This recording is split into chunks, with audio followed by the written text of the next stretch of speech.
Jadi yang perlu saya terangkan, di antara sifat dasar orang-orang baik adalah di mana saja, kapan saja itu memberi manfaat. Termasuk tentu saat paling sulit. Jadi Nabi Isa menceritakan dirinya itu wa ja'alani mubarakan ainama kuntu, saya ditakdir Allah berada di mana saja memberi berkah, memberi kemanfaatan bagi orang lain. Ada beberapa cerita tentang Nabi Isa. Jadi perlu diketahui ada 3 nabi yang seperiode. Satu Ibrahim dan Nabi Lut. Ibrahim itu sama Nabi Lut itu pernah paman. Kedua Nabi Musa dan Harun. Sebetulnya yang jadi nabi itu Nabi Musa, tapi Nabi Musa karena alsak, lisannya tidak jelas, minta Nabi Harun, ya tentu minta kepada Allah supaya Nabi Harun jadikan nabi. Terus ketiga Nabi Isa dan Yahya. Yahya bin Zakaria, terus Isa ini pernah keponakan Zakaria. Kira-kira kalau di Jawa ya misanan antara Yahya dan Jawa Isa. Jadi ada 3 nabi yang seperiode. Tapi yang paling berkompeten, yang sederajat kira-kira seperti itu hanya Isa dan Yahya. Karena Nabi Lut dan Nabi Ibrahim itu beda level. Karena Lut ini pernah keponakan, jadi hubungannya kira-kira yang murid dan guru. Terus Musa dan Harun itu juga nggak level, karena Nabi Harun ini jadinya nabi itu atas permohonan Nabi Musa. Sehingga meskipun Harun itu kakaknya, tapi nggak berani bantah. Jadi Nabi Musa itu dalam cerita beliau itu alsak. Alsak itu lesannya agak kedal. Tapi ini alsak yang barokah. Jadi dulu ceritanya Musa kecil karena dia seorang nabi, beliau seorang nabi. Itu kalau melihat Fir'aun itu mantelnya bukan main. Padahal kecilnya dirawat Fir'aun. Sehingga cerita mulai kecil sudah usil. Kalau melihat Fir'aun itu ya jenggotnya dipakai mainan. Terus pokoknya nakal. Lama-lama Fir'aun curiga, dasar orang Israel. Nabi Musa ini turunan Israel. Lama-lama Fir'aun itu yakin kalau itu sengaja. Akhirnya Fir'aun mau membunuh Musa. Terus kata istrinya Fir'aun, Musa itu masih anak kecil. Jadi seperti itu ya bawaan anak kecil, bukan bawaan kebencian terhadap orang Kipti, orang Mesir. Kalau dalam bahasa kitab kuno Mesir itu Egypt al-Kipti, makanya disebut Maria al-Kiptiyah. Kalau orang sekarang bilang Egypt itu bahasa kunonya Mesir itu al-Kiptiyah. Nah, memang secara bahasa Arab Mesir itu gak mungkin, bahasa Arabnya Mesir itu gak mungkin karena Misro itu maknanya kota. Jadi kalau kamu bilang kamu kemana, ke Misro, ke kota, lah ya kota mana, ya kota Mesir, itu bisa debat kusir. Jadi ya kayak kita lah, kita sekolah di mana? Di madrasah. Madrasah terjemahnya apa? Sekolah.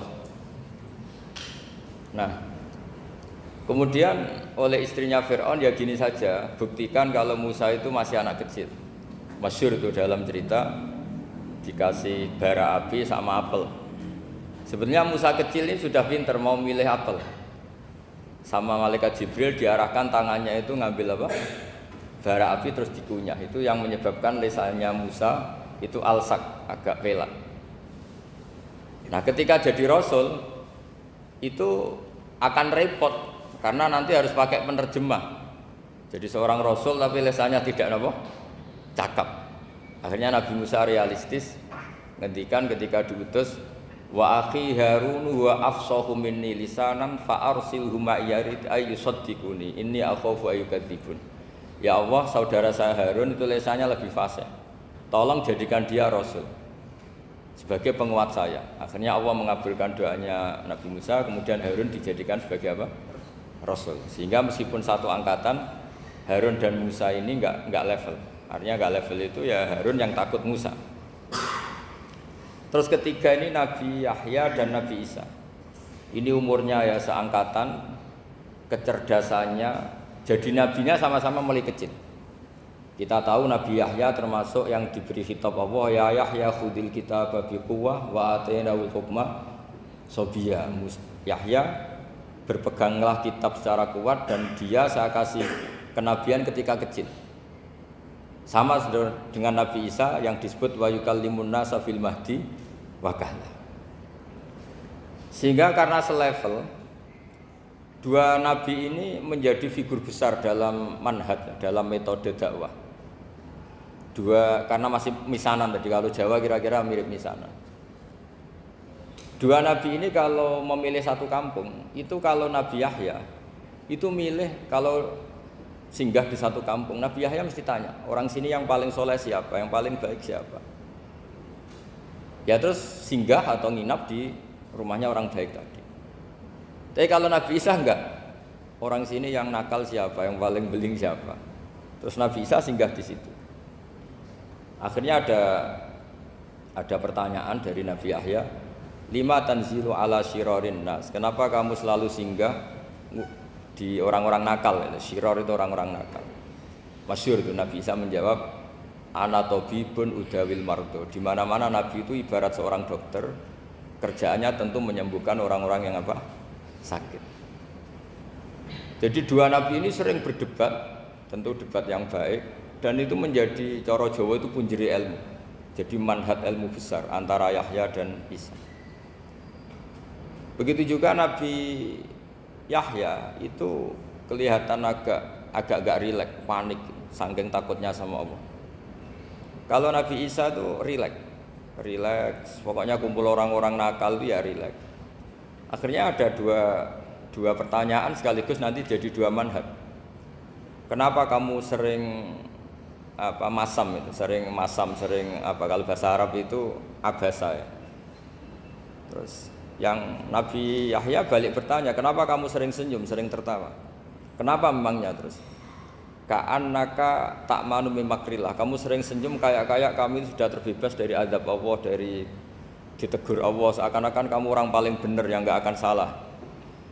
Nabi Isa balik tanya, sama kamu sering masam, sering meru, ka'annaka taqnatu min rahmatillah, seakan-akan kamu putus asa dari rahmatnya Allah.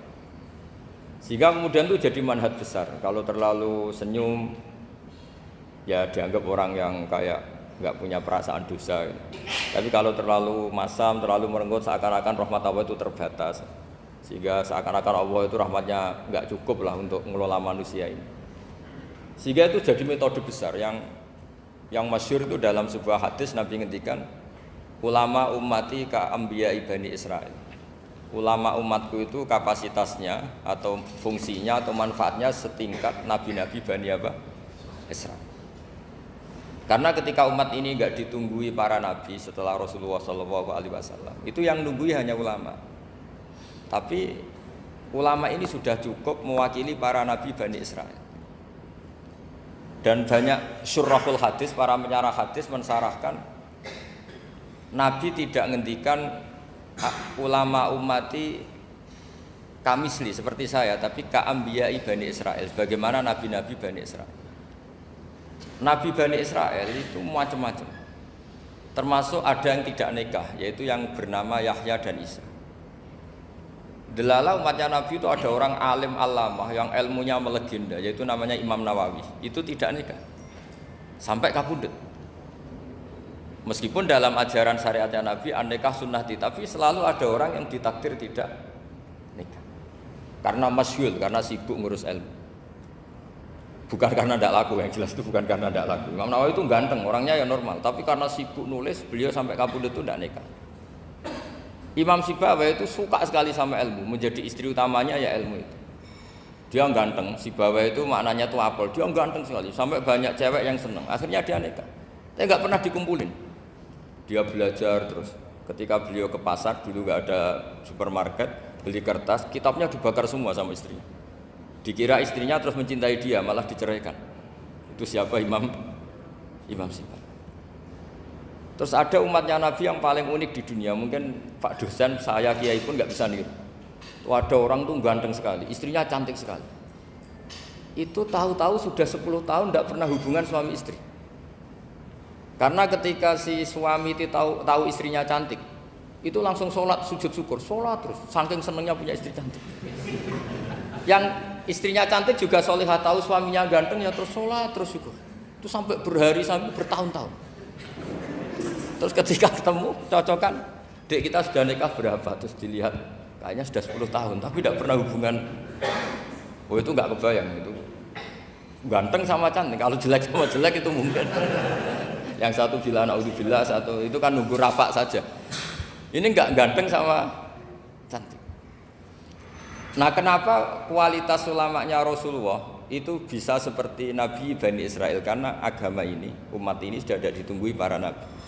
Sehingga mau tidak mau kualitas ulama, alhamdulillah barokahnya Nabi itu berkualitas kayak nabinya Bani Israel.